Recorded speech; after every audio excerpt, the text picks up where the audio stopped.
ஓம் மகா மாரியம்மனே போற்றி போற்றி. இன்றைய உரையில் நாம் பார்க்க இருப்பது அன்னதானப்பட்டி மாரியம்மன். அதாவது சேலத்திலேயே அமைந்திருக்கும் அன்னதானப்பட்டியில் அமைந்திருக்கும் மாரியம்மனை பற்றித்தான் பார்க்க இருக்கின்றோம். இந்த ஆலயம் சேலத்திலேயே இருப்பதால் இதற்கு வழி சொல்ல தேவையில்லை என்று நினைக்கின்றேன். மணிமுத்தாற்றை நம்பி இந்த ஊர் மக்கள் வாழ்ந்து வந்தார்கள். வடபுலத்தில் பஞ்சம் ஏற்பட்டதால் மக்கள் தென்புலத்தை நாடி குடியேறினார்கள். அந்த ஊர் மக்களிடையே கோவில்களை நினைத்தால் அன்னை அந்த ஊருக்கு வந்தது ஒரு சுவாரஸ்யமான கதை. ஒரு சமயம் தலையில் உணவு கூடையோடு ஒரு தம்பதியினர் தென்புலம் நோக்கி நடந்து சென்று கொண்டிருந்தார்கள். வழியில் உணவு உண்ண கூடையை இறக்கினார்கள். அதில் ஒரு குழவிக்கல் இருந்தது. அதனை எடுத்து வெளியே வைத்துவிட்டு சாப்பிட்டு முடித்தவுடன் அந்த இடத்திலிருந்து கிளம்பி மேலும் சிறிது நடந்தார்கள். பிறகு தாகத்துக்கு நீர் குடிக்க கூடையை இறக்கினார்கள். மீண்டும் அந்த குழவிக்கல் கூடையில் இருந்ததை கண்ட கணவன் மனைவியை கடிந்தார். மீண்டும் கல்லை தூர எறிந்துவிட்டு மேலும் சிறிது பயணித்தார்கள். திருமணி முத்தார் என்ற இடத்தில் சிறிது இளைப்பாற நினைத்து கூடையை இறக்கினால் மீண்டும் அதே குழவிக்கல். என்ன மாய மந்திரம்! கணவன் மனைவி இருவருக்கும் மிகுந்த கோபம். ஆற்றோரம் சிறிது குழி பறித்து அந்த குழவிக்கல்லை நட்டு இனி அவர்களோடு வரவேண்டாம் என்று சொல்லி செருப்பாலும் முரத்தாலும் விளக்கு மாட்டாலும் மாற்றி மாற்றி அடித்துவிட்டு தங்கள் பயணத்தை தொடர்ந்தார்கள்.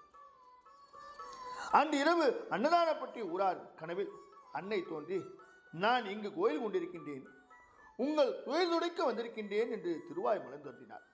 விடிந்ததும் மக்கள் திரண்டார்கள் அந்த இடத்துக்கு. நடப்பட்ட கல்லையும் அருகே செருப்பு விளக்குமாறு முறம் இவைகளை கண்டு அதிர்ந்து அந்த இடத்தை சுத்தம் செய்து உடனே தெய்வத்திற்கு நிழல் கூரை அமைத்து வழிபட ஆரம்பித்தார்கள். அம்பாளுக்கு இடதுபுறம் விநாயகர் கோவில் கொண்டிருக்கின்றார். காவிரிப்பட்டினத்தில் இருந்த மௌன சுவாமியார் என்ற துறவி அன்னதானப்பட்டி திருக்கோவில் திருப்பணிக்கு வித்திட்டார். கருங்கல் திருப்பணி நடத்தி அன்னை அருள்பாலிக்க பேருதவி செய்தார். அவர் அன்னை அந்த ஊருக்கு எழுந்தொருளியதை கொண்டாடும் விதமாக ஆண்டுதோறும் ஆடி பெருவிழாவும் பொங்கல் திருநாளுக்கு அடுத்த நாள் வண்டி வேடிக்கையும் சிறப்பாக நடைபெறுகின்றது. அந்த ஒரு நாள் மட்டும் வேறு எந்த ஊரிலும் இல்லாத திருவிழா நடைபெறுகின்றது. அன்றைய தினம் வேண்டிக் கொண்டவர் தட்டில் செருப்பு விளக்குமாறு முறம் வேப்பந்தழை ஆகியவற்றை வைத்து காணிக்கை செலுத்தி பூசாரியிடம் கொடுப்பார்கள். அதை அவர் பக்தர்கள் சிரசில் 3 முறை நீவிவிட்டு திருநீறு அணிய கொடுப்பார். இதனால் தங்களை பிடித்த பிணி நீங்குவதாக பக்தர்கள் நம்புகின்றார்கள். இந்த திருவிழா காலை 6 மணி முதல் மாலை 6 மணி வரை நடைபெறுகின்றது.